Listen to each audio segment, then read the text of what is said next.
The vote on the question that the amendment in the name of the Honourable Tariana Turia to the motion appointing the chairperson and members of the Abortion Supervisory Committee recorded the votes of 3 members as being cast for both the ayes and the noes. Further, 1 member's proxy vote was incorrectly exercised. I order that the vote be corrected by recording the votes of Lindsay Tish, Jonathan Young and Michael Woodhouse as being cast for the ayes and Alan Peachy's vote for the noes. The correct result now stands as ayes 31 and noes 67 with 1 abstention.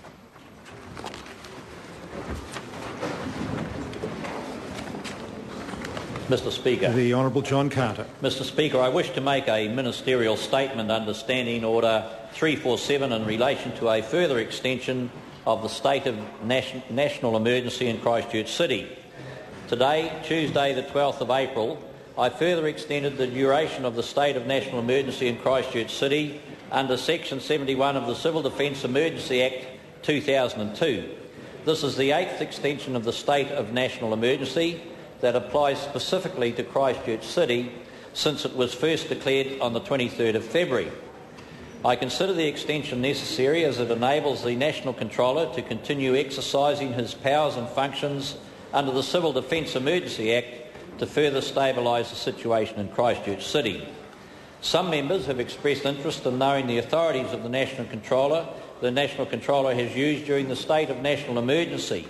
These include issuing statements concerning the emergency, accommodation, feeding and care of displaced people, entering premises to rescue people or ensure no one is trapped, provision of air transport out of Christchurch using New Zealand Defence Force aircraft, cordoning, evacuating and restricting access to the central business district and other areas, demolition of unsafe structures, emergency works to dump earthquake rubble at Littleton, emergency works to discharge untreated sewage into rivers, estuaries and the sea, emergency works including dumping of debris at Burwood, emergency works to erect substations and overground power lines in the eastern suburbs, giving directions to people to stop activities that might cause or substantially contribute to the emergency and requesting people take action to prevent or limit the extent of the emergency, carrying out inspections which may include marking, seizing, sampling, securing,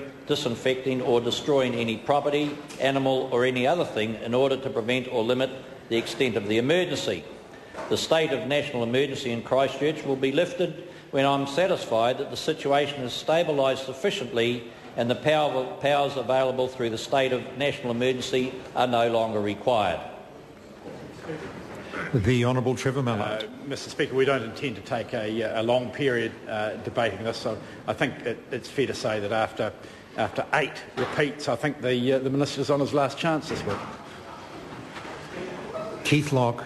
Thank you, Mr. Speaker. The Green Party supports the extension of the state of emergency and in fact I would ask the Government to consider extending it some more at a future time because as I understand the direction at the moment is to have the state of emergency replaced by the authorities granted to central authorities under a bill about to come to Parliament shortly, namely I think it's called the Christchurch Earthquake Recovery Authority Act. It's not on the order paper at the present time, but that is apparently going to be a bill that takes over some of the authorities from civil defence. And I think in order to allow Parliament to have a proper time to debate such a replacement for the state of emergency, we could, the preference for the Green Party would be to extend the state of emergency